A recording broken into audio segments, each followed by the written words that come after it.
This is just a little introduction. I think most of you know this. During the early years of the People's Republic of China, religion was, very brutally repressed.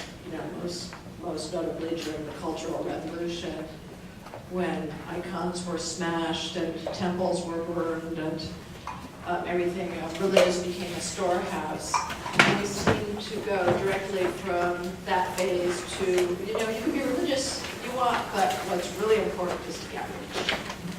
Rich is glorious, let's get rich. And now we're in a period where there's a bit of a revival of religion and a lot of questions about where the soul of China is. And these gentlemen, I think they're in search of the soul. Something that I thought was very interesting when I started reading about the subject, I think you've addressed this, is how do you even say religion in Chinese? It's not what we think of as religion. There's lots of ways of expressing it. Right, so religion as a term is a recent sort of importation from Japan, from Japanese, which had an earlier sort of experience with the exposure to the Western sort of technology and Western ideology and so forth. So after the Japanese, went through a period, then they finally settled on the term religion, 宗教, so this sort of, 宗教. So then the Chinese sort of took that from Japan. But then in the Chinese tradition is sort of how to categorize these traditional sort of classifications like Confucianism, like Taoism, like Buddhism, and folk religion. There is a big debate about whether, especially Confucianism, whether it should be considered even a religion. Right? It's one of the famous sort of a quote by somebody in the 60s said, is Confucianism a religion is a question that the West hasn't been able to answer and the Chinese haven't been able to raise. So that's an interesting. So there is an ongoing sort of scholarly debate about what's at stake to call it religion or not. And interesting enough, it's not classified as an officially recognized religion in China. There are 4. I mean, there are 5. So Confucianism is not one of them. So it's an interesting factor in that regard. And Confucianism seems to go, in and out of fashion very, very quickly, a little bit more so than the weather. Some years it's in and some years it's out, at least as far as the government is concerned. Interesting is when I first came to the United States, people would tell me, "Oh, Confucius said blah," and I was like, well, that's interesting. I've never heard of that saying. But of course, I didn't know that's sort of people making fun of that. But it's. That was actually a racist comment. I didn't quite pick up on that. So, yeah, but I thought it was interesting. So.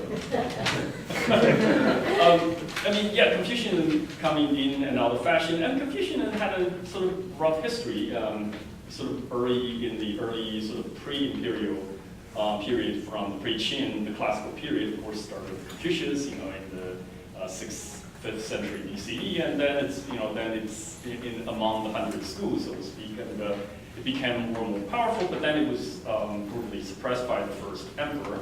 But then it became, for some reason, the state church, or state orthodoxy, state teaching, official teaching during the early Han.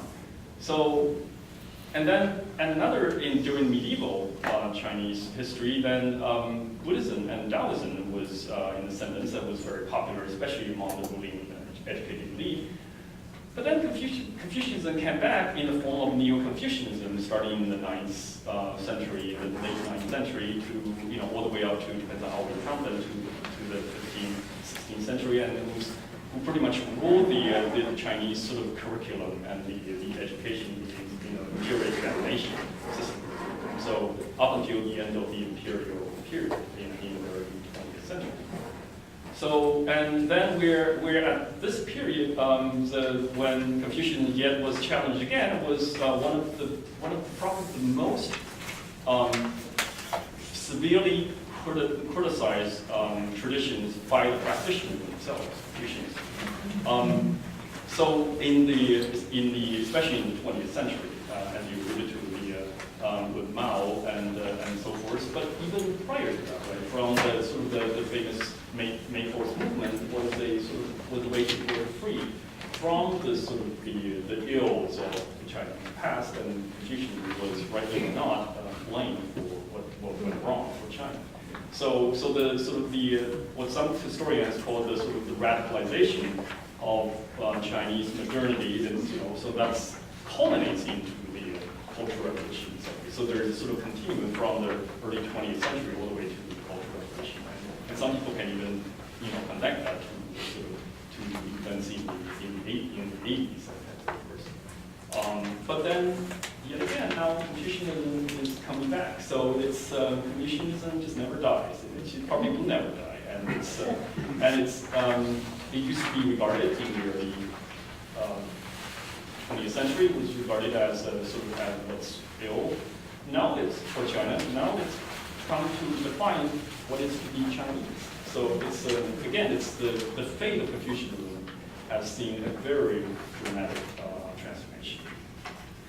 In your new book really looks at the revival of religious sentiment in China, and without asking you to give us a synopsis, can you tell us a little bit? Is this sort of generated by something that people feel is lacking, or is it something encouraged by the government or discouraged by the government? Yeah, I think like John tells us, there was this crisis of confidence in the 20th century in the Chinese traditions, culminating in the Cultural Revolution with Confucius being directly attacked even in his campaign. And then when Mao dies a couple of years later, now we're approaching the 40th anniversary of the Reform era. China took a very different course of primacy on economic development. And I think a lot of people feel, and maybe there were people, for example, who believed in communism in the Mao era, but I think by the end of the Mao era, there really weren't that many people who really sort of found communism to be something they could believe in. The turmoil, the famine, the Cultural Revolution, etc., destroyed most people's faith in communism. So the Reform era has been primarily about making money. It's given people a lot of personal freedom, as long as you don't directly attack the government, challenge the party's right to rule. You can do a lot of things that you want to do. But there is, I think, an overall feeling of a lack of common shared values in society.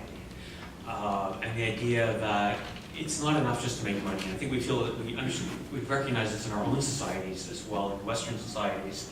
You can see there's a sense of malaise that economics has too much primacy over everyday life, that everything is defined by the bottom line, that there aren't minimum moral standards that are upheld. And I think people really feel that in China, that there's many of these sort of scandals that come up in social media from time to time about people who get involved in a traffic accident, people don't go help them. They go viral on social media. And sometimes, if you look at the individual event, you can often find an explanation for it, that maybe it wasn't really quite as bad as it seemed, that there was a reason why nobody actually went and helped them. But the fact that they go viral, the fact that people are so interested in it, I think that reflects a broader feeling in society that there's no minimum moral standards. There's a lack of shared values in society. And that's what I think drives this search for values. Some of it is in organized religion, but a lot of it is in broader cultural practices that, you could define sort of as Confucian or just traditional Chinese culture. Things that I think would have been, or probably are religious, if you define religion broadly, but for various purposes, various reasons in China, it's more convenient for people to call it cultural practices because it's not as sensitive, so people can just do this stuff. They can even go to a temple, they can kowtow, light incense, and then say that's not religion, that's traditional Chinese culture. I think the incident that he was referring to, you probably remember what year it was, maybe 2012, 2013, was a toddler who, I still remember her name, Yue, was run over and lying bleeding in the street. And there was video footage which went viral of people walking over this child. Other than the practical reasons or the explanations, sometimes Good Samaritans are sued. Why do you think that Chinese would just walk by? Is there nothing like, I guess what Jews would say is like a mitzvah, or, you know, is there nothing, you know, that would compel people to step in? And, you know, I lived in China. I don't think Chinese are less moral than Americans, New Yorkers, certainly. But there were also many instances where Chinese people ignored something. There was a girl drowned in a lake in one case, and a foreigner stepped in. You know, what's different? It's a tough question. What's different about China?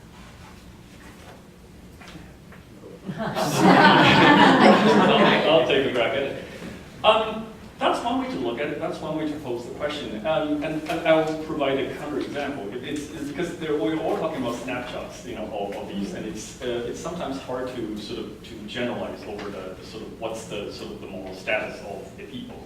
So, for example, in 2008, this massive earthquake in China, right?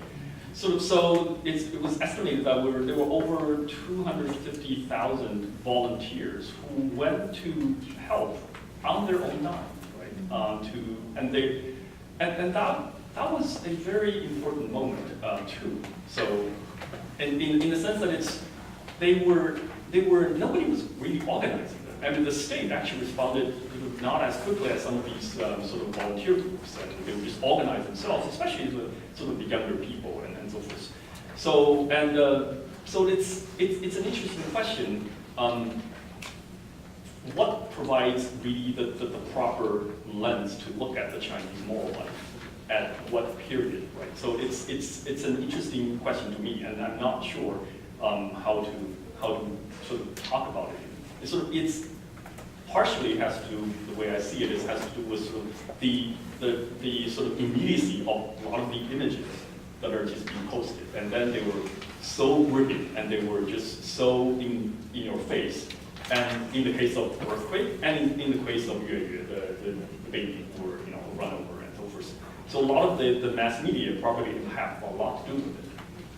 But it's so I'm not sure how to sort of parcel that in terms of sort of looking at the sort of the complex moral life of Chinese as people. Well, I think, yeah, I agree with you entirely, and that's the earthquake in Sichuan was a great example of how people came together. And I think in a case like an earthquake, you can see this is an objective problem. Like, this has actually happened. There are real victims. There's no doubt. It's not a scam going on. This person is lying on the ground because they're trying to get money off me. Clearly, something happened and a lot of people need. So it's then easier, in a way, to react from the heart. One of the people I wrote about in my book, I profiled five case studies, and one is this family that runs a pilgrimage association. So they make this pilgrimage and they provide services during the pilgrimage. And he talked about Beijing before the Cultural Revolution as Mr. Ni. And Mr. Ni, before the Cultural Revolution, and this is in a way maybe just shorthand for society before things kind of were transformed, that there were more rules and sort of informal rules about how society was structured and obligations among people. There's this term weiju, like, I don't know, rules, regulations, sort of stuff between people. And I think what happened is that a lot of these things were broken down. Some of them were understandings about how you should behave in certain circumstances. And what you end up with a lot of time is you just have direct relationships with people based on family, and maybe classmates and some sort of business relationships. So if you're in this network of guanxi, then I will do sort of like anything, or I could do anything for you. Like if you come up and say to me, I need to borrow 10,000 yuan, the question is only, when do you need it, and do you want cash, or do you want me to transfer? It's not sort of like, well, when are you going to pay it back, or something like that. It's more like, you're in my guanxi network, you're like close family. But if you're outside that network, then you kind of don't exist. And I think that's where you think, well, I don't know who that kid is, I don't know what the whole thing is going on here, I'm just going to walk by. I think in quote-unquote traditional society, there were some things that mitigated that. Religion maybe played a role in mitigating that. But there were, people knew each other more. People lived in closer proximity. Even in a big, say, city like Beijing, it was all made up of little neighborhoods, almost like villages, and people knew each other in the wujongs and stuff. stuff like that. And now in the big anonymous cities, who you don't know people, and it's hard then to create these shared values that allow you to help them. You know, we had going into this talked about focusing on morality and not strictly speaking religion. And you know, I was thinking about some of the Communist Party slogans. It's not like the Communist Party hasn't thought about this, and there were all these, you know, things about you have to be a sovereign and you know, be a person, and you know, these Lei Feng, and there's a lot of Chinese communist mythology about how one is supposed to behave. Why is that not enough? Do people just don't believe in, or it's not a compelling story? Right, because a lot of people think that a lot of the stories were just outright lies. They were just not credible. They would have, you know, Rachel sort of posing for a picture for something that happened supposedly accidentally. Then how could it be favorable for taking a picture? And then the, you know, the photographer would be right there to take that shot. And so a lot of people were thinking that this was just a lie.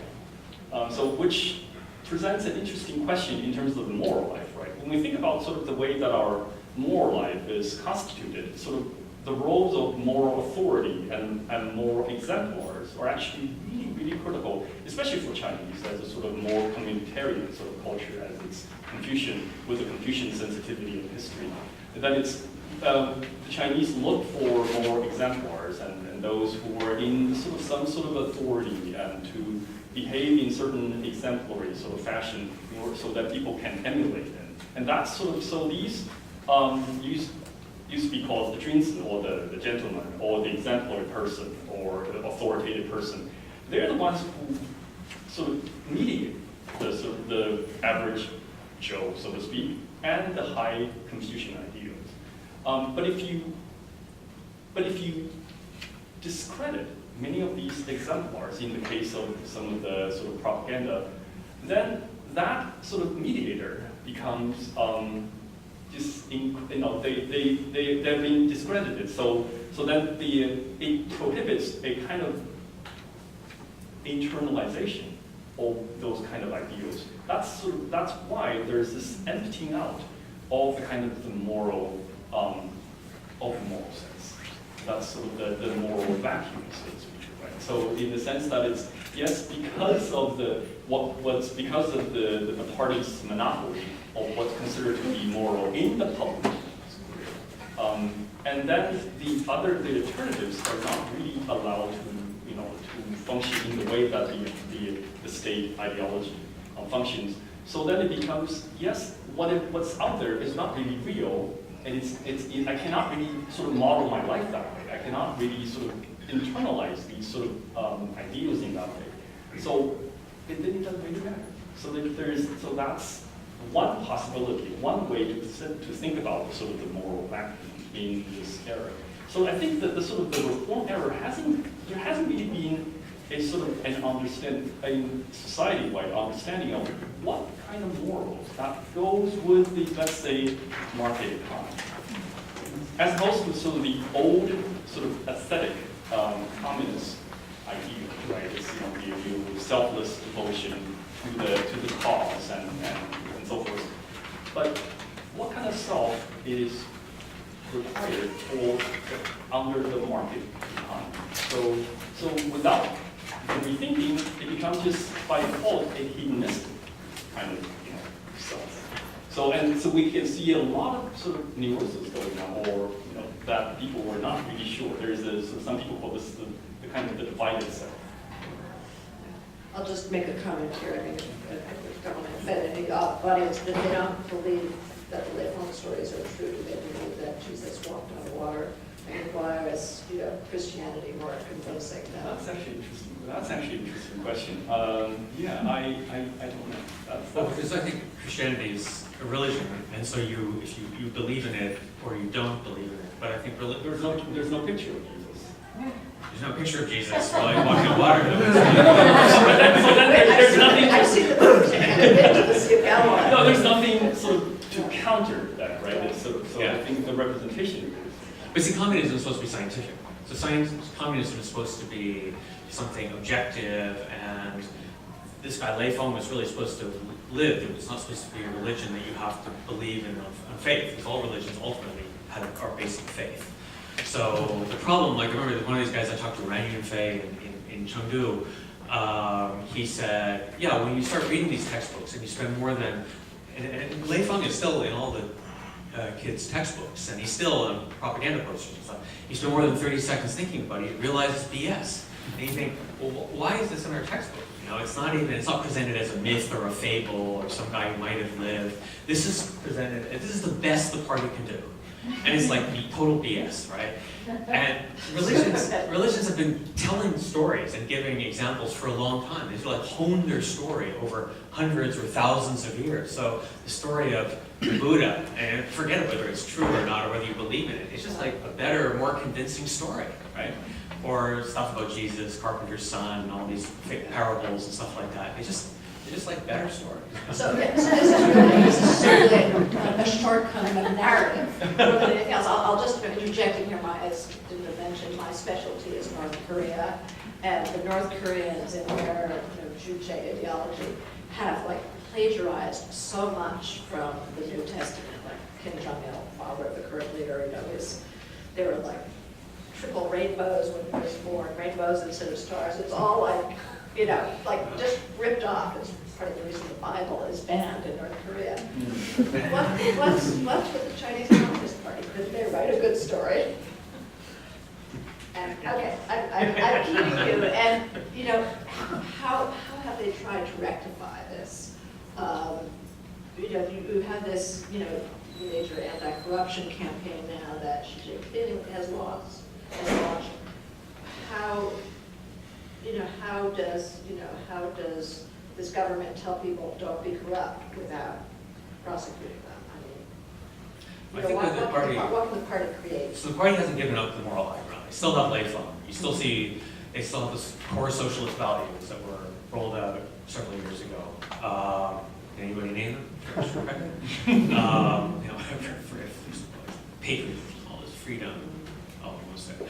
Anyways, so the Communist Party hasn't given up on it, but they say, they're trying to co-opt the traditional religions, and so they're using religious imagery, some religious language, ideas like filial piety from Confucianism. And I think that's their solutions to not completely give up, because that would be sort of a big loss of face, or whatever you want to say, embarrassing. But they're also trying to use the traditional religions, not Christianity and Islam, the two Abrahamic religions in China, but they're trying to use some Buddhist, Taoist, Confucian folk religions, sort of so-called traditional religions. I mean, you've interviewed so many Chinese about what they feel is missing in their lives, this empty space. What are some of the answers you get? Mainly, a lot of it is shared values and shared community. I think community is something people really like. Don't forget, not until fairly recently, so 75–80% of people lived in villages.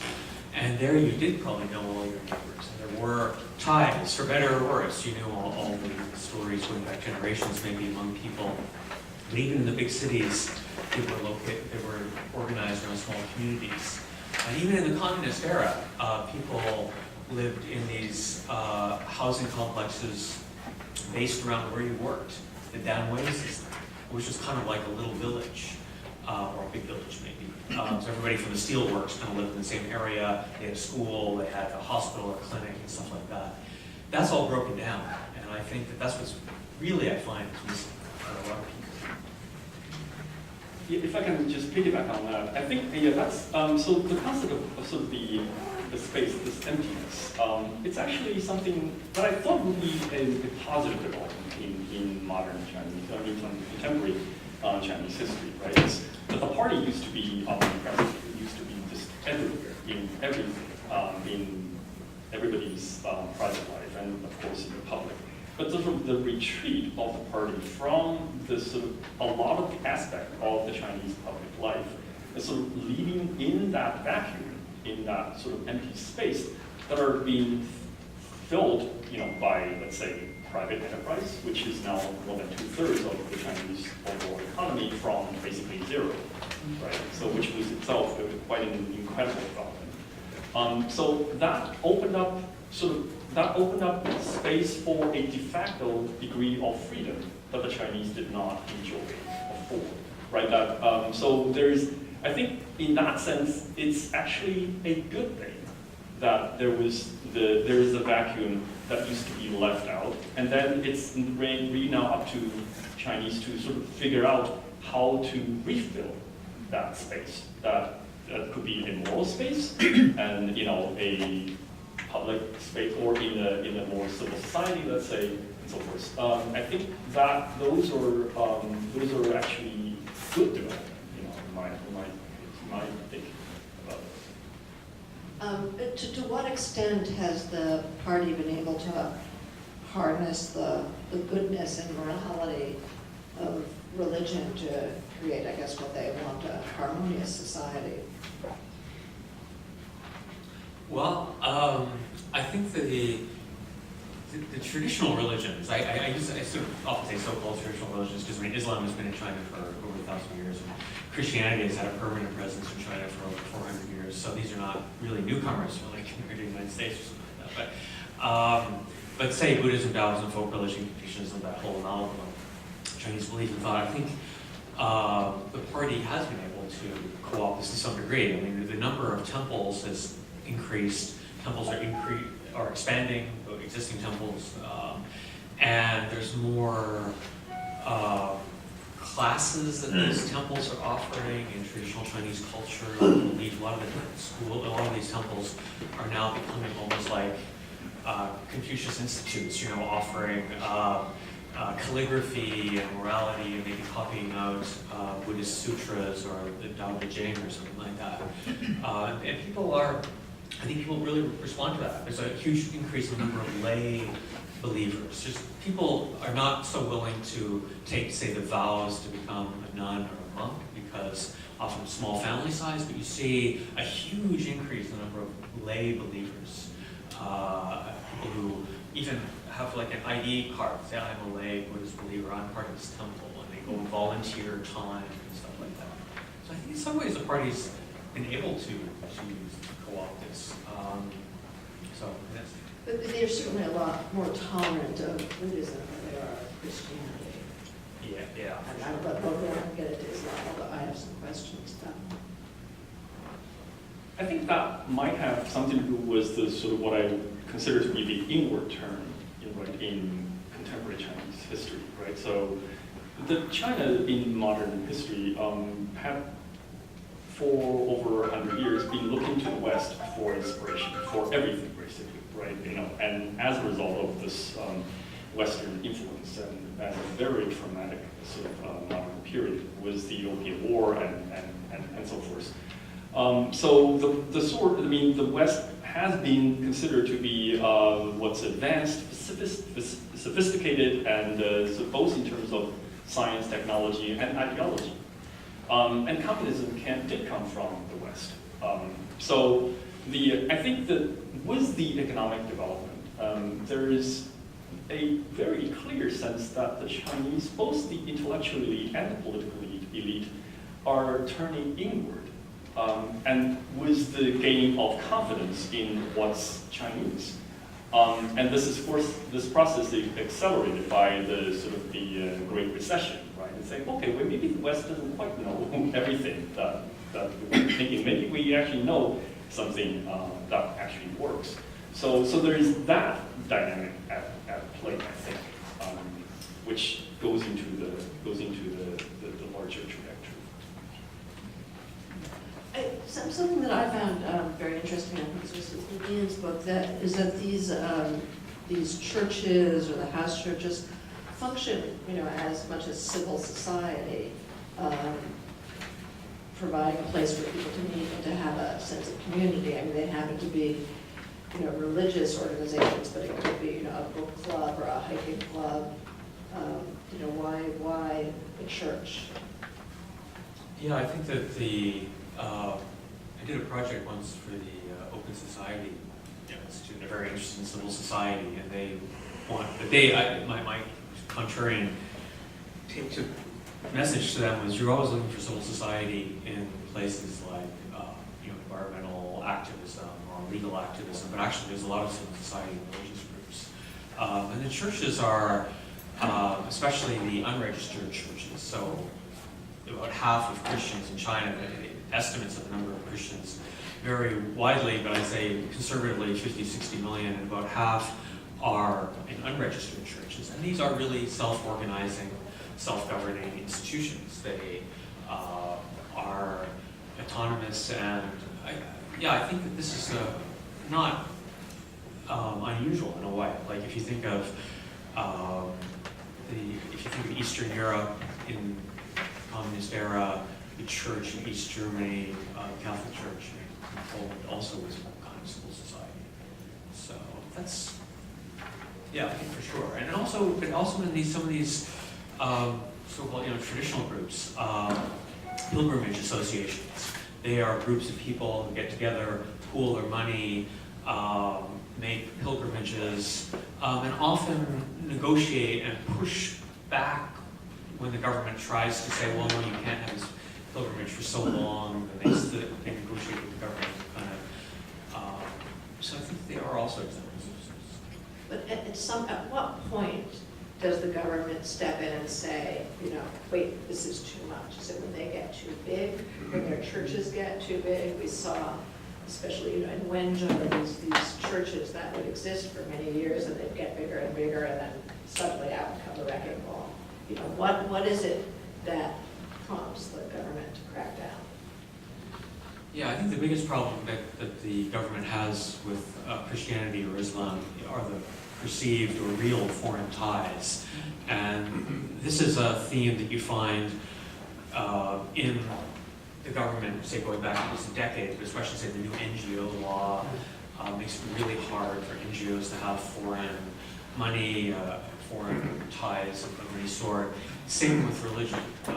And I think in the case of, you're mentioning in Zhejiang province, where they took the crosses off the tops of about 1,500 churches in that one province, I think they felt like Christianity had too much of a public face.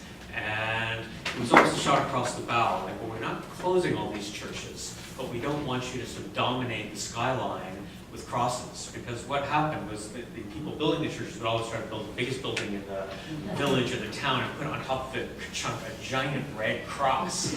And so if you were like driving in from the airport in Wenzhou, going downtown, you're just on an elevated highway, and you look out over the skyline, you see dozens of red crosses. This must be a center of Christianity in the world. There must be, half the people here must be Christian. And actually, even in Wenzhou, maybe only 15% of the people were Christian. I think the government just didn't like that public face of Christianity, so it took those actions. But overall, it's skeptical of Christianity and Islam because of these perceived foreign ties. If I can just piggyback on that, and just on the other side, sometimes the government role in dealing with Christianity, let's say, can be also surprising and unexpected, right? So there was this famous controversy of the church controversy in Qufu, I think the end of 2010, that there was this group of Christians wanted to petition the government to build a larger church for their members, that can accommodate 3,000 members rather than a small space. And so the government actually approved it. So it said, okay, go ahead and raise your fund and so forth. But it was actually these the Confucian scholars, right? There were these famous 10 Confucian scholars. They were like, no, this is our sacred ground. This is almost reminds me of the sort of the mosque controversy in terms of the World Trade Center and close to that. So that happened here. Or Jerusalem, where right. happening the same. Right. So it's Qufu is the birthplace of Confucius. Oh, they exactly say that. No, Qufu is not Jerusalem. That they actually invoke that, right? So that's actually interesting. So it's like, no, this is too close to our sacred ground. This is the birthplace and where Confucius was buried, and and this is the seat of Chineseness. So we really shouldn't allow an establishment that's so prominent that overshadows the Confucian establishment. And so even the church community said, okay, we can even have a exchange hall, right? That's built into the structure, and that still couldn't mollify some of these scholars. So it could be a mixed bag in some of these return to tradition. So the role of the government, it can be complicated. As scholars, we always like complications. Yeah. I'm going to ask a tough question, and I don't know if I can even articulate this, but in Ian's book, one of the things that I learned was that what we think of as religion, quote unquote, in China is really Chinese tradition going back many hundreds of years, and it's not so much organized religion as customs and traditions. We learn a lot about the village temples and city temples and some of the everyday customs which were wiped out well before the communists came in. This is also what I said in your book. But do you feel like Chinese society was actually more moral in the past, in the 19th century, 18th century? Is this kind of false nostalgia? Yeah, it's like, I guess you could say, was Raqqa as the capital of the Islamic State more moral? Because religion played a role. So no, religion doesn't necessarily create, a moral society. Well, or tradition. Yeah, or tradition, that all these Chinese traditions that were eliminated, by the communists and even before leaders of reform. Yeah, I'm not sure. It's hard to, it's almost impossible to probably answer. I think what my big feeling, though, in talking to people is that there is this hankering for the past, which you find throughout Chinese history. Probably always looking at the past was always better than the future or the present, and that people feel that so much was lost in the 20th century. In all this turmoil, all these attacks starting in the late 19th century, going through, the people just worry that so much has been destroyed. Lincoln's pilgrimage to Miaofengchan outside of Beijing is really interesting because in the 1920s, Sidney Gamble from the Procter & Gamble family, he was head of the YMCA in Beijing, and he was also an amateur, quite accomplished, I think, ethnographer, and he made film of the pilgrimage, which you can see on YouTube if you just Google or check Sidney Gamble, Miaofengchan pilgrimage, and it's like a 15-minute film, and it shows people doing all kinds of things. Because on a Chinese pilgrimage, it's not just people going and worshiping, but they also do performances, they do stick fighting, they walk on stilts, they do dragon, lion dancing, and so on and so forth. And so the Chinese pilgrims today are all very much aware of this video. And they look at it and they say, oh God, look at those pilgrims back then, 100 years ago. They were so much better than today. Their stick fighting was faster, it was more convincing, and so on and so forth. And there is something to that. The temple was much bigger, grander, the statues. Of course, this whole temple was completely destroyed in the Cultural Revolution. I mean, down to the foundation stones. There was nothing left. It was completely rebuilt starting in 1986. And the statues, they don't look that great. They're kind of crude statues that were built in the 80s by a relatively poor community. But you can actually, because of all these photos and videos and stuff, you can see what was lost and what's there now. And I feel like people just feel that so much was lost. And that's why this big yearning nowadays to keep the traditions going, to try to at least, whatever is left, to at least to keep it transmitted down to the next generation. So at least we don't lose what's here. And if possible, to recover some of this stuff. So in these cases, by looking at the videos and films and then making the costumes and so on according to those things, to try to recover something. I have a final question about, sorry, did you? No, I was I used to do a fair amount of reporting in Western China, speaking to Uyghurs and Tibetans, respectively, Muslims and Buddhists, and there were always a lot of tensions about Han Chinese moving into these areas of Western China, opening stores, restaurants, and being very successful in business. And what I would hear again and again is we can't compete with the Chinese because they have no morals. All they care about is making money. And we have, I heard this especially from Tibetans, we have our religion, so we can't, sell, fake baby formula or, whatever it is, like, reused cooking oil, blah, blah, blah. Is there any, do Chinese ever feel that way? And what is it, when you don't have religion, what is it that keeps you from cheating? I was so impressed by this one person in your book, Mr. Nee, who says, that he's a government inspector, and there's lots of opportunities to, I have the right one? For corruption. Corruption, but he won't do it. Right. I think it's all being. Yeah. It seems to me that's what I'll do. Someone's been arrested. Yeah. It's like, but we're talking about morality. What is the, where is the morality? I don't think this is the case. I don't think Chinese are, less moral. But where is, the foundation without religion, to be honest? So, Confucianism, for example, right? The Confucian actually tradition does not have to appeal to a omnipotent, omniscient, and omnibenevolent deity as sort of the final determinator of what is moral. So the Confucians, at least one strand of it, appeals to what is their own conscience, what is intuitive, the sort of more benevolent moral sprouts, which then can be cultivated to become full grown and into fruition, especially in the mentioned strand of Confucianism.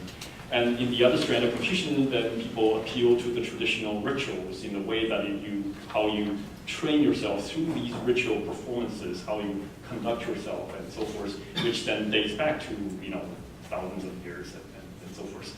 So they do not necessarily have to abide by a sort of the moral commandment by this sort of deity. I think that has been a long tradition in the Chinese case. So I don't think that's a particular challenge in terms of the Chinese moral life. So in case of whether the Chinese just care about making money, of course they care about making money. I mean, that's part of the sort of the reform era that sort of unleashed this kind of, some people call this the enterprising self, who then everybody can then are free to make money.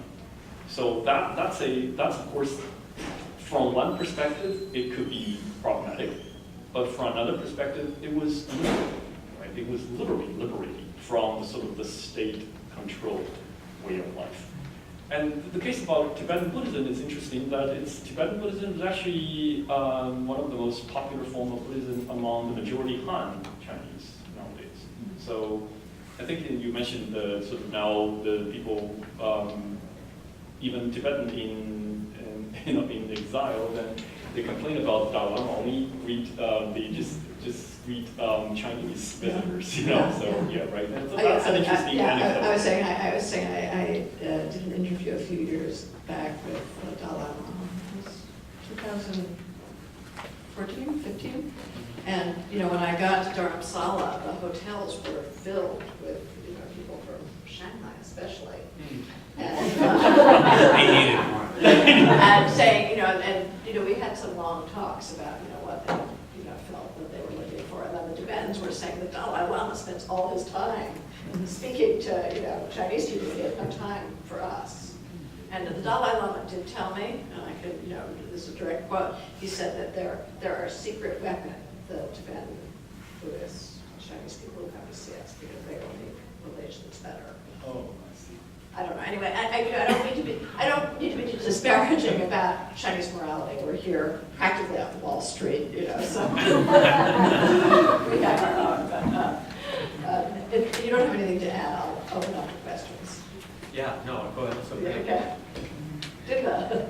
So I'm listening to you guys, and I'm wondering if, this question of morality, so in feudal Chinese society, the idea of Junzi and Confucian ideas, it seems, were, they were sufficient to provide a real kind of moral underpinning and a system of behavior and all that kind of stuff. But I wonder if, and I really, this is a real question, I don't know, but I wonder if in modern society, firstly, is it possible to kind of separate this conversation from a discussion of the political system? Can you separate it? I mean, if you're in a modern society where you basically got capitalism and the pursuit of money, can you really develop, effective moral foundations if you don't have things like checks and balances? Just that maybe human nature is such that man is, going to do bad things unless there are laws that stop, humankind from doing them. And do you need to have checks and balances, and can you have a kind of, one-party system, and, without any kind of checks and balances, aren't people just going to be corrupt? I mean, that's I guess, fundamentally the question. Is it a modern, money-focused society? Do you need to have something else? Yeah, I agree. I think I have the same. It's the same question. idea. Okay, not a statement, Yeah, it's a yeah, question. but I think that. Can we let them answer? Oh, okay, go ahead. Then You go next, we'll go out. Well, I would only just say, I think the government recognizes this to some degree, so the problem, say, of corruption, they have an anti-corruption campaign that's been going on since 2012, 2013, or whatever, and this is sort of if you think back to traditional China, this has been a dilemma where you have the legalists, say, who believe in punishment and laws and rule of law and all this sort of stuff that the government is pushing.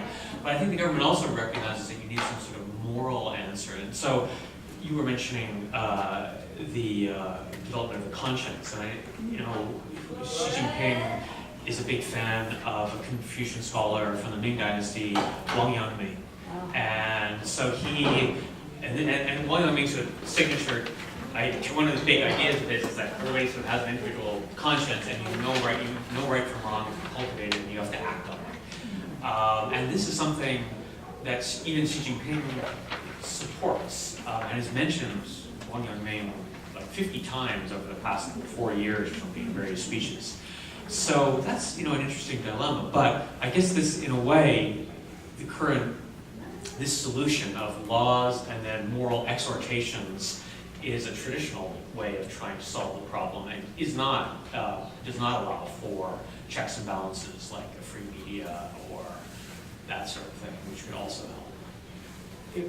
Yeah, that's a really interesting question. So the sort of the traditional paradigm, the moral political paradigm in the Chinese case, is that there's no strict distinction. The boundary between the two are not clearly drawn.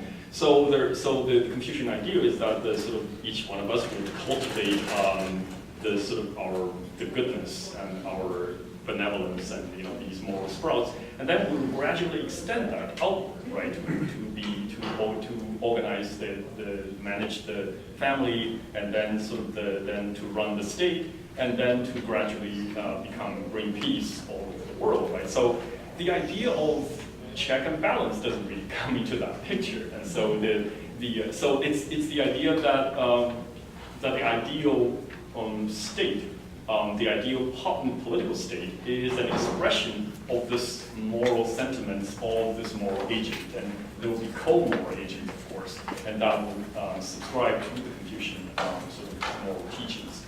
I think. So in the modern era, so that politically, that picture is challenged in saying how can we trust any singular person who profess to be sort of moral and gentleman or even sage, dare we say. But then nobody were in the position to have formal power to check that person. I think that's a difficult question to address, because when we look at the way that idea developed in the West, that practice developed in the West, it's not as though the West sort of say, oh, this is a great idea, let's just go with that. That's not how it historically developed in the West. But in a way that it's the political institution, that it's the courts, the sort of the administration and the Congress, it represented sort of different forces in the society, right? The sort of the Catholic Church played a huge role in instituting the idea of the sort of the rule of law, and the sort of then the sort of the aristocracy was very important in pushing as a check on the on sort of the power of the king in medieval Europe and so forth. So once that sort of developed in that way, so there is a bit of a historical contingency in the way that kind of practice developed, which didn't quite have that history in China. But it doesn't mean that it would not happen, because there are other, so let's say Taiwan, let's say in Korea or Japan, of course, without that kind of history, they could still borrow this, and the Chinese do know how to borrow. But it's unless there's more motivation for other forces to come into play, I just don't see how that can come to pass. 我想会有我觉得我的中文表达可能会更清楚的，因为这个问题有点复杂。然后你刚才我其实蛮想问一下研究生，就是大声一点。对，我蛮想问一下研究生。Thank you。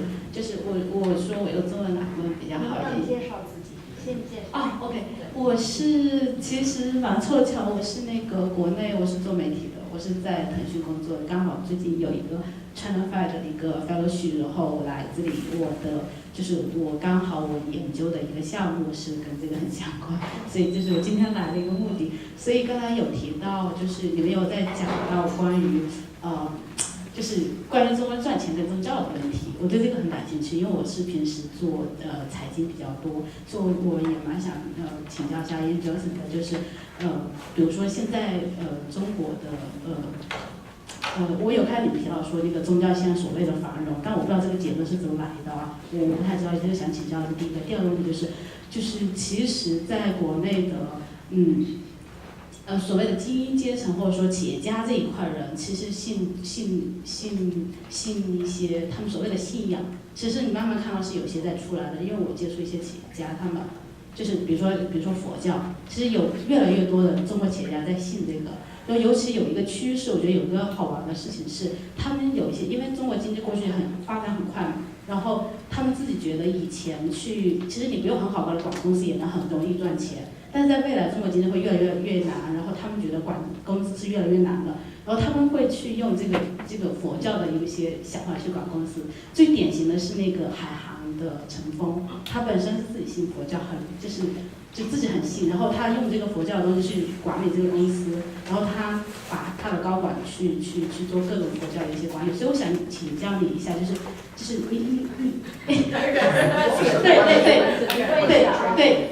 Yeah, well, the question is, you want to know why the religion is flourishing, and also more specifically, why some businesses are interested in religion, and especially Buddhism. 对，就是你觉得这个原因是什么？这是第一个问题，就越来越多企业家来讲。第二个问题是你觉得这个有效果吗？谢谢。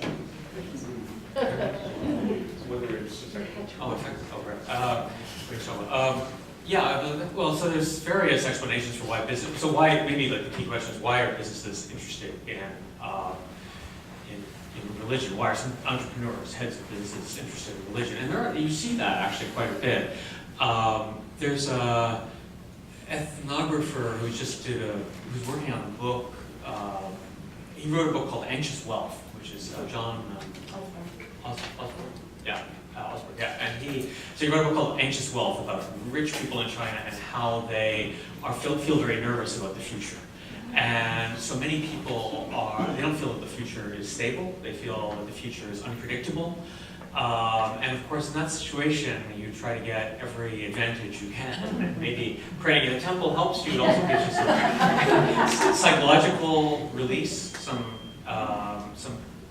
calmness. That's one explanation.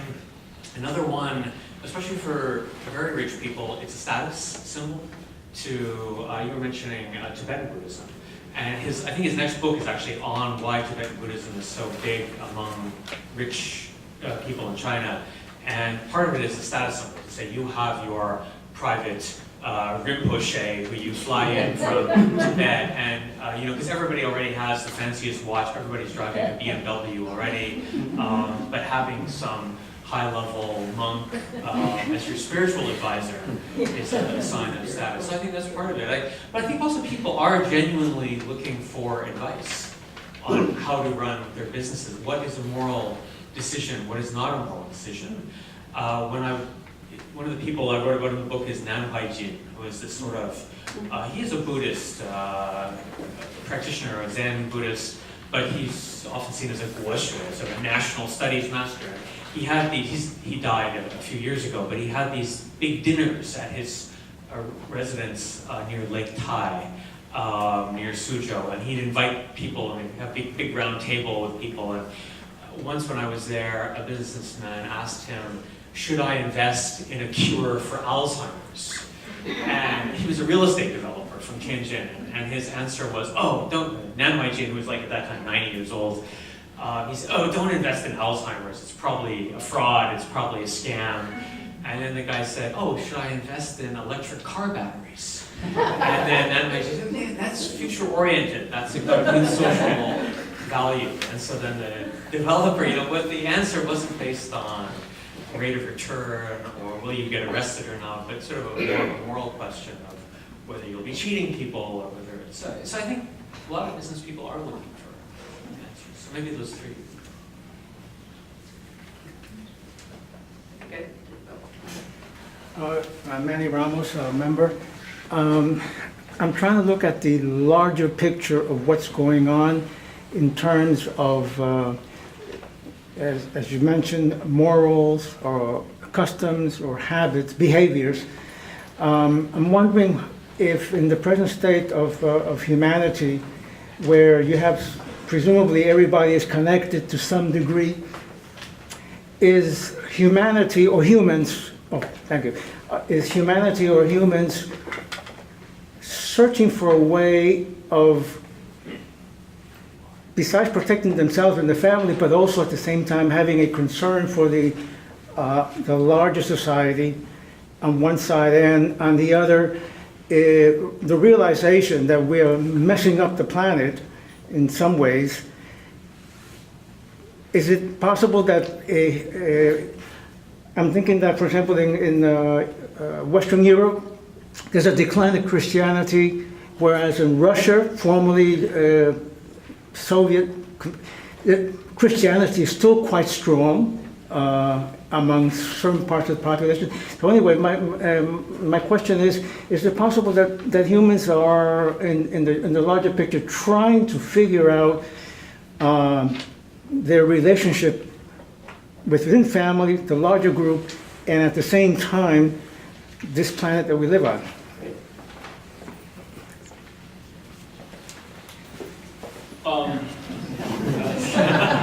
Be the big picture. Yeah, that's a huge picture. So the question is of who we are and how are we related to each other. I mean, that's of course that's a draining question, and that's in the Chinese case, we just mentioned that there was a transition from the Maoist China to sort of the post-socialist. So the question of the social relationship and the collapse of that social relationship, on the one hand, sort of frees up the people and make it possible that people can become self-constituted, right, as individuals in pursuit of their at least wealth and happiness in the way that is within the legal bound in the Chinese case. But on the other hand, of course, there is this universal problem of sort of enemy. So in the sense that it's you are thrust in the middle of the big metropolis, which China has plenty, and then you don't know who you are in the midst of everything. That you don't really matter. That you don't, you don't know who to trust. And the friends are sort of a relationship of convenience, and so you don't have this deep, abiding relationship that's meaningful and that used to be much more sustaining And that's not unique to China, of course. It's a sort of problem with modernity, right? It's the collapse of social relationship. So of course the irony, a lot of people point this out, is that yes, on the one hand we're much more connected than ever before, but then we're also much more isolated than ever before. The kind of connection, most of which were pretty shallow and not really consequential. I mean, and the kind of meaningful offline, real in the flesh, bodily kind of relationship, in the face relationship, are becoming rarer and rarer. Of course, it has the root in the ideal of an individual that is independent, autonomous, right? That's self-sufficient. These are good aspects of that ideal. But then, on the other hand, there is the ideal of that it's alienation, that is loneliness. I think that it has become a sort of problem that the Chinese certainly experience in this modernization process, but also it's a very widely shared problem. And its relationship with the environment, of course, is a very deep crisis.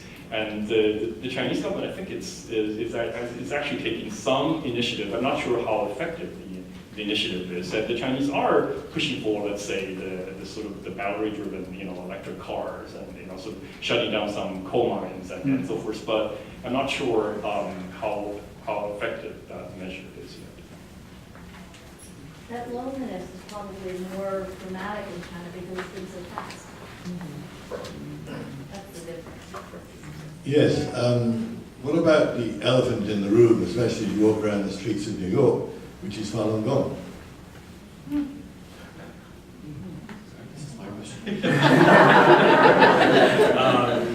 So Falun Gong, for people who aren't familiar, it was a new, basically a new religious movement that started in the 1990s during this revival of spirituality and religion after the Cultural Revolution, this Qigong movement that started in the 80s, 90s, sort of culminated in 99, or ended in 99 when Falun Gong was banned. And I think today Falun Gong doesn't exist as an organization in China on the mainland, but it still could well be practiced by people. I think most of the people who practiced Falun Gong, say the vast majority of people, 95% or whatever, went on to do other things. So there's a huge revival.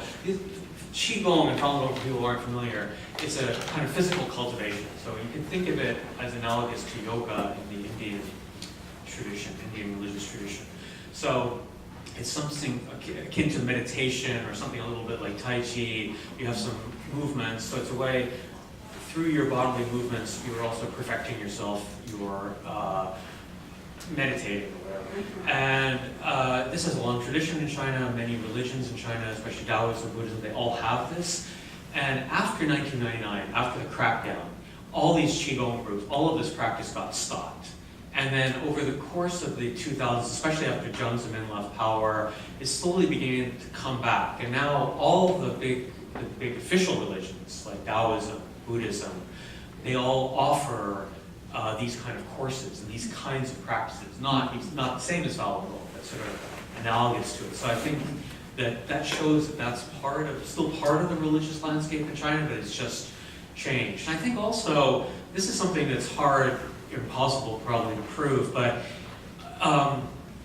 in the 90s, the 80s, the 90s, a lot of the traditional religious groups were very tightly controlled. And I feel that if you take this, there's a professor at Purdue University, Yang Fenggang, and he has this idea of this sort of market. You think of religion as a marketplace. If you make most religious practice illegal, then you push it into these black market religions like Falun Gong. So if you relax some of the traditional religions, like especially Buddhism and Taoism, and you redefine folk religious practices as culture, then you don't have as much demand for things like Falun Gong.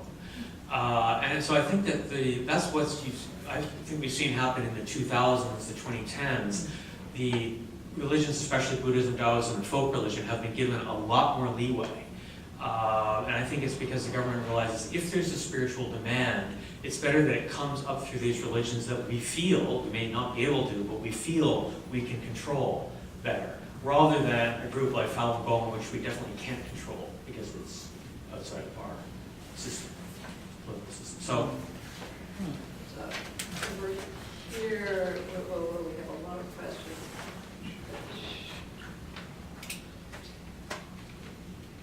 Five, really fast. You know what? I'm going to suggest that you ask your question, I'll write them down, and then, because then there'll be some overlap. Mine's more an observation, and that is that Maoist communism lasted only a generation, and that there were people, so many people of the older generation who still retained the memory of the past, so that when things lightened up and were it was quite easy to fall back into some of those habits of mind. And also, my one other point is that human agency is something that is very important in religion, and it was suppressed as well during the Maoist period. The notion of human agency, that you had to be part of the group and you had to follow the dictated ideas, the party line, and so that is something that when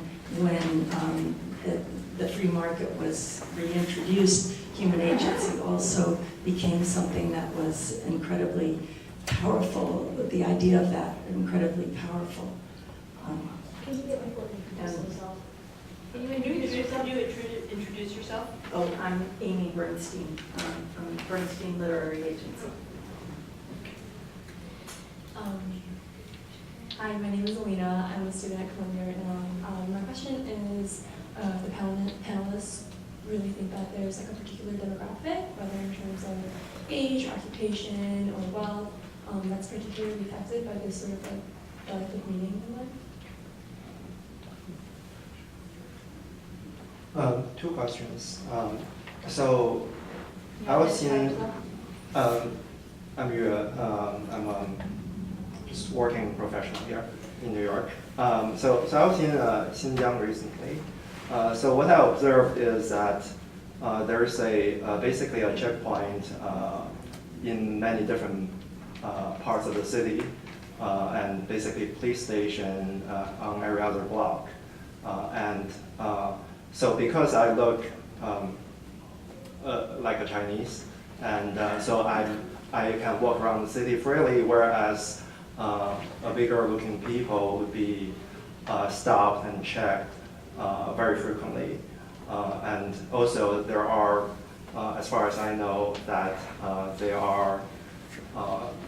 they cannot no longer move freely outside of their neighborhood or their town. They need to have a clear reason to leave their hometown. So the question is the control of the people and the religion, Muslim religion there. What's your take on this latest crackdown? Second question is, that gentleman mentioned the elephant in the room. I think there's an elephant actually in this room, which is, this is, according to this sheet, this is part of a Confucius Institute, which is sponsored by the Chinese government. So this is a part of the Chinese government's expansion of the soft power. So how do we see that as a positive thing, both inside China and outside China, of that expansion? And how do we distinguish propaganda from the fact?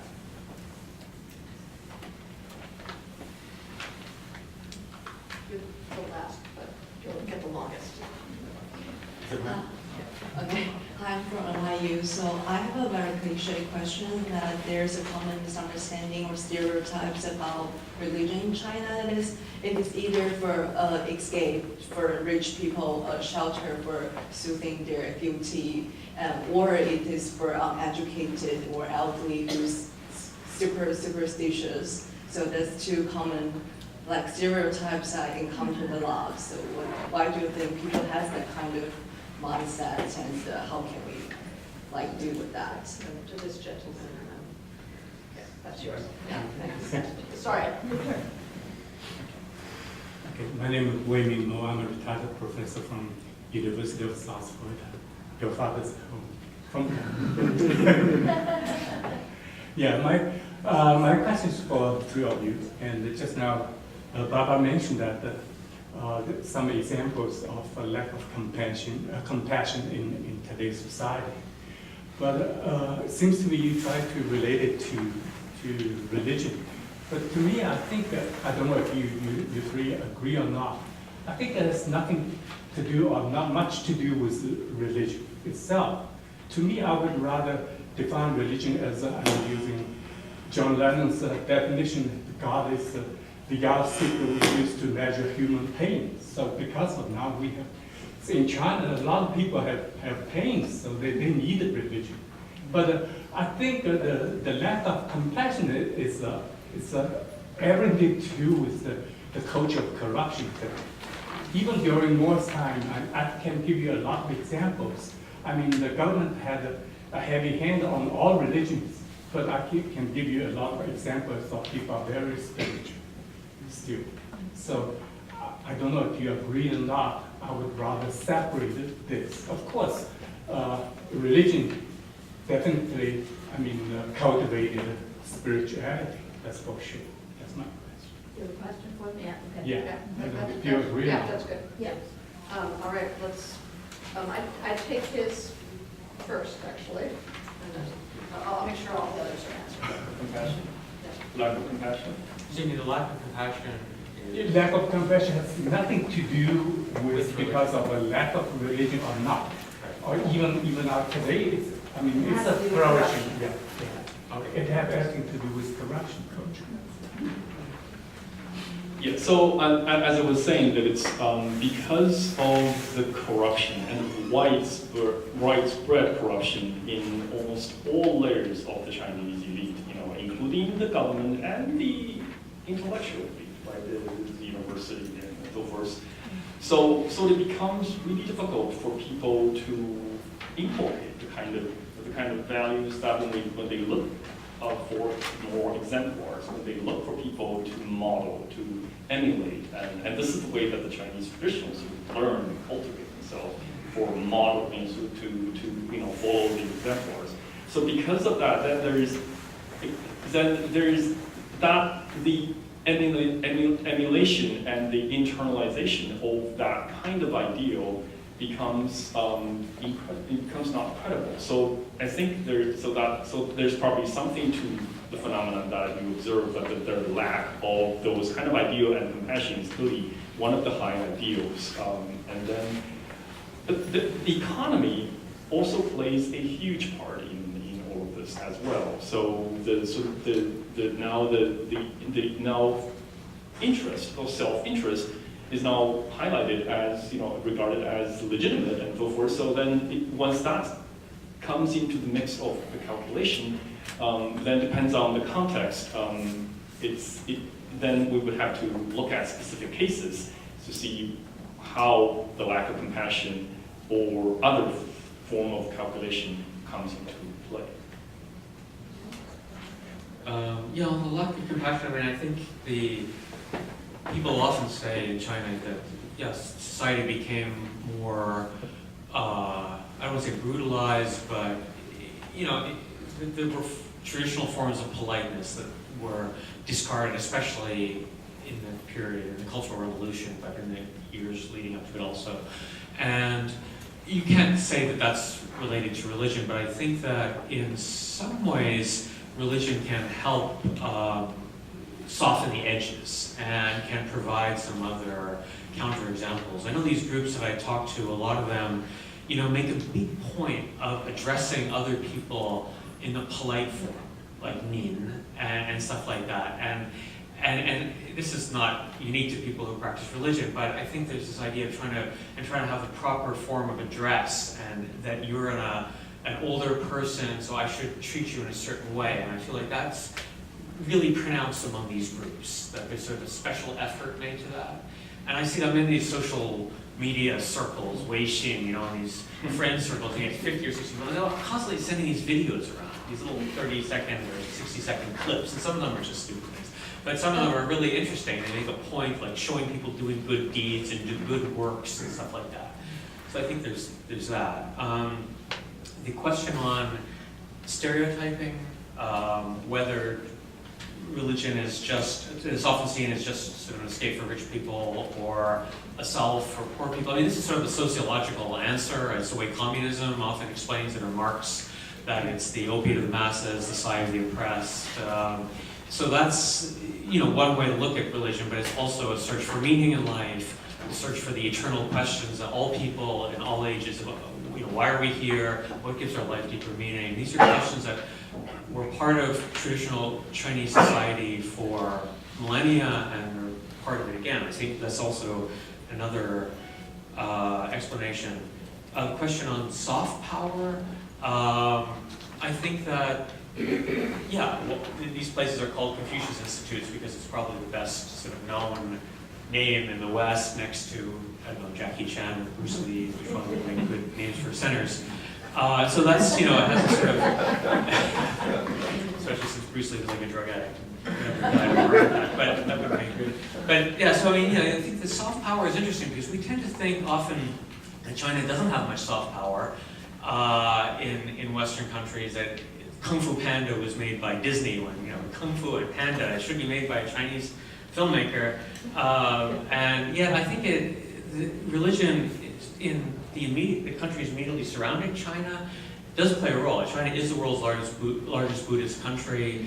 The World Buddhist Association, that's not the exact name of it, but it has a permanent headquarters in Wuxi in the Jiangsu province. And China uses this as a form of soft power. And so it's not something we see here so much, but in Buddhist countries, I think you see it a little bit. Should I just keep going through the question?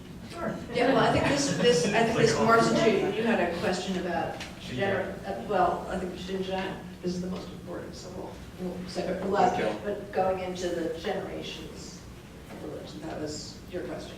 The demographics. The demographics, Yeah. okay. There's a question on demographics, right? I mean, I think you see it in a lot of different demographic groups.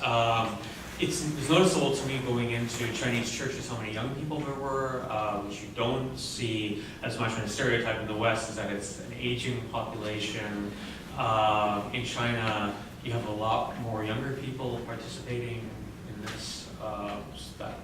That's anecdotal. It's hard because there isn't really good, it's not possible to do good sociological survey work, so you can't really say the average age groups of people who attend. And Amy's question on the only the one generation is a big issue. Is an important point, not just for religion, but even for, say, business. Like, how did you run a business? If you were 30 years old when the Communist Revolution took place, when reforms took place, you were, say, only 60, and then you could help reform businesses, but you could also help reform a temple fair, a pilgrimage association. You wouldn't have known everything. Like, the people who were, the people who were running those institutions would have been in their 50s or 60s in 49. And so when reforms happened, they would probably be very, very old people. And this one pilgrimage association that I'm in, where we learned the stick fighting thing, the people who learned it were kids learning it from an 80-year-old. And so he was in a wheelchair. He couldn't even get up and teach how to do the stick fighting and sort of direct it, say, do this, do that, do this, do that. So clearly stuff was lost. But it was better than in the Soviet Union, where you had a complete wiping out because it lasted for 70 years. You want to speak about Xinjiang? I can talk about it a little bit. Talk I think about that's it. Yeah. I mean, it's been a couple of years now. since I was in Kashgar, but I was there, I guess it was Ramadan in 2014, and it was, you know, I gather it's gotten a lot worse, but it was pretty shocking. Then I interviewed, I interviewed quite a few students who were not really political in any way, and there was such incredible pressure on them to eat during Ramadan. There were a couple of students who told me that in their dorms, you know, because you know during Ramadan you can't eat until after sunset, they would come in and inspect to see if you were like hiding bread in your dorm, because people would buy bread to, you know, eat after sunset. They would, you know, close the restaurants near campus at sunset, you know, and really like would force people to eat during Ramadan. And this seems to me to be very counterproductive. I mean, I know that, you know, there are concerns, many legitimate, about terrorism in Xinjiang and influences across the border, but you know, it seems to me that they're pushing people towards that kind of militancy. And I saw some of what you saw with checkpoints. I mean, I was sitting in a cafe and I was watching the police stop people who were visibly weaker and look at their smartphones. And I also saw a woman and child pulled off a motorcycle by these beauty police because the woman was wearing a scarf. And mostly what she was wearing was, it was like a dusty day. It was a face mask and scarf. I mean, she wasn't, you know, it wasn't, you know, a burqa or anything like that. It was very practical. I mean, I would have worn a scarf and a face mask if I were on that motorcycle, but it was, you know, very, very brutal and seemed very counterproductive. Now, you know, I mean, you might be able to address this. I mean, I gather that for the Hui Muslims, there is a bit more leeway, and I've certainly seen, you know, a huge number of mosques going up around Lanzhou. But I mean, what's happening in Xinjiang is shocking and probably should be covered more. Yeah, I think in Xinjiang, the government is conflating dissatisfaction with rule, with Beijing's rule, with religion. I think there are people who find their identity in religion, just like you have, say, Muslim immigrants to Western Europe or the United States, but especially, say, if you think of the banlieue, the suburbs of Paris, many people turn to Islam as a form of identity. And you have a sort of a similar discussion, say, in France for a while.